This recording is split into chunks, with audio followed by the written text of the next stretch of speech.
नमस्कार.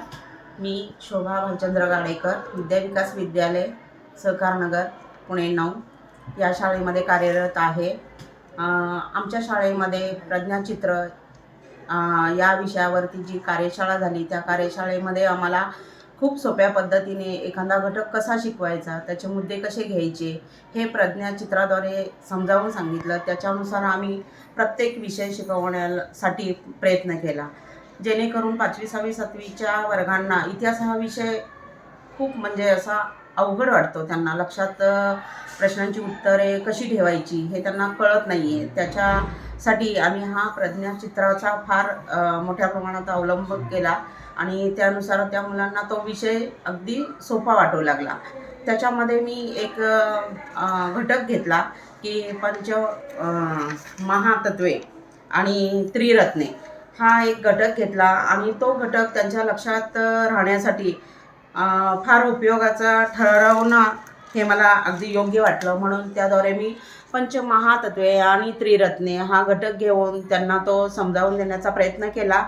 त्याच्यामध्ये वेगवेगळे मुद्दे घेतले आणि वेगवेगळ्या त्यांना म्हणजे पहिल्यांदा जो मुद्दा घेतलेला आहे तो डार्क रेषेने दाखवायचा आहे. त्याच्यानंतर त्याच्या ज्या छोटे छोटे पॉईंट्स आहेत ते पॉईंट्स तुम्ही अगदी फिक्कट अशा रेषांनी दाखवून त्याच्यामध्ये ते पॉईंट्स लिहायचे आहेत आणि जो मेन मुद्दा आहे तो मुद्दा जो घेतलेला आहे आपण तो अगदी वेगळ्या म्हणजे तुमच्या लक्षात जसं राहील अशी एखादी तिथे आकृती काढून घ्या किंवा ड्रॉइंग करा.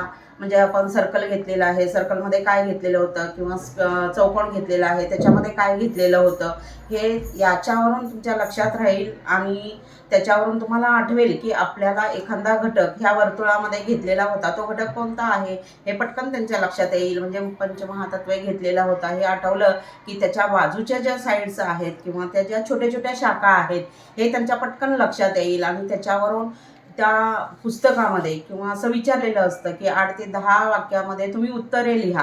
मग हे त्यांना पटकन लिहिता येत नाही, त्यांना ते शब्द आठवत नाही आहेत. पण मग हे जर पॉईंट घेतले त्यांनी, हे मुद्दे घेतले तर त्या मुद्द्यावरून त्यांना त्या प्रश्नांची उत्तरे लिहायला अगदी सोपं जाईल आणि त्यांचे 8 ते 10 काय 15 ओळीमध्ये त्यांचं उत्तर आपोआप तयार होईल आणि त्याच्यावरून ते प्रज्ञाचित्राचा वापर करायला सुरुवात करतील. आणि त्यांना हे समजल्यानंतर त्यांना असे वेगवेगळे विषय दिले आणि त्या विषयावरून त्यांना सांगितलं घरी तुम्ही असे कोणताही विषय घ्या, कोणताही टॉपिक घ्या, त्याच्यावरती तुम्ही प्रज्ञाचित्र तयार करा आणि तशा पद्धतीने ते मुद्दे लक्षात ठेवून प्रश्नांची उत्तरे लिहिण्याचा सराव करा.